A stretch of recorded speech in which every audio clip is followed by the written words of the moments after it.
I'm Cristina Echavarría, and I'm the Executive Director of the Alliance for Responsible Mining, ARM. ARM's mission is to promote the responsible production of gold by artisanal and small-scale miners all over the world based on the demand for ethical jewelry. Artisanal and small-scale mining today is a livelihood for over 30 million people, usually the most vulnerable people in the world, many women, many children, unfortunately, who recourse to small-scale mining as the only way that they can live. It has many problems, but if it's well managed, it can become a source of wealth and livelihood for many, many, many people. There are problems in relation to social and environmental aspects. For example, there's a lot of women miners in this sector, and they don't have equal rights to the men in many cases. There's also, of course, a lot of child labor, and it's one of the worst forms of child labor. But in many cases, it's child labor working with a family. So we have to create alternatives for those children and better schooling systems so that they don't stop studying. Another of the major problems of gold mining is the use of mercury by the artisanal and small-scale miners to recover the gold.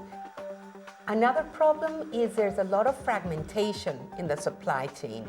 So the small-scale and artisanal miners are at the bottom of the pyramid, and you have these sharks in the middle of the pyramid who are many times the traders, who create a relationship of conflict and dependency with the artisanal miners. A very important challenge is that many developing countries have given priority to giving large extensions of mineral concessions to large-scale international companies. And when they give these large extensions to large-scale companies, all the artisanal miners who have been community miners for many years automatically become illegal. And so what we want is governments and multilateral organizations to recognize the importance of creating a small mining sector in our countries, because that generates more jobs. And if it can be done correctly, it will develop local sustainable development models.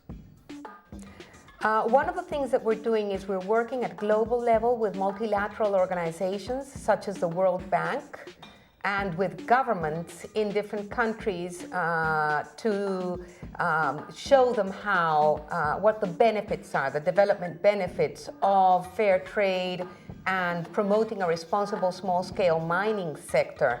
We're also working, the main lessons is that the miners themselves and the NGOs and organizations working with the miners need to become more empowered, organized, knowledgeable to be able to do the lobby inside their own countries for a change in public policy and regulations. We have been working on developing the standards over the past 3 years. We still don't have a certification. We're still in the middle of trying to build that. For us, the greatest success has been the way that we have developed Standard Zero, the standards for fair trade gold, which has involved the miners on the ground and also jewelers, ethical jewelers from the developed world that want this, as well as the support organizations, the NGOs.